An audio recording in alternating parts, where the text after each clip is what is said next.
Top quality और consistent performance के लिए सिर्फ सिल्वर पंप नाम याद रखना। ઉત્તર ગુજરાતમાં વરસાદની ધમાકેદાર બેટિંગ જોવા મળી રહી છે। બનાસકાંઠાના અનેક તાલુકાઓમાં જળબંબાકારની સ્થિતિ ઊભી થઈ છે। આ તરફ બનાસકાંઠાના વડગામમાં 24 કલાકમાં 8.6 ઇંચ વરસાદ ખાબક્યો, તો મહેસાણાના વિજાપુરમાં 6.3 ઇંચ વરસાદ ખાબક્યો છે। પાલનપુરમાં 6.1 ઇંચ વરસાદ થયો, દાંતીવાડામાં 6 ઇંચ વરસાદ ખાબકી ગયો। આ સાથે જ તાપીના વાલોડમાં 5.63 ઇંચ વરસાદ નોંધાયો છે। સુરતના ઉમરપાડામાં 5.31 ઇંચ વરસાદ, રાજ્યના 162 તાલુકામાં નોંધપાત્ર વરસાદ વરસ્યો છે। 25 તાલુકામાં 24 કલાકમાં 2 ઇંચ કરતાં વધારે વરસાદ નોંધાયો છે।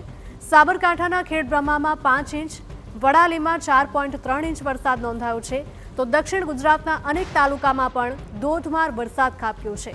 સુરતના મહુવામાં 4.37 ઇંચ, જ્યારે ડાંગના સુબીરમાં 4.25 ઇંચ વરસાદ નોંધાયો છે।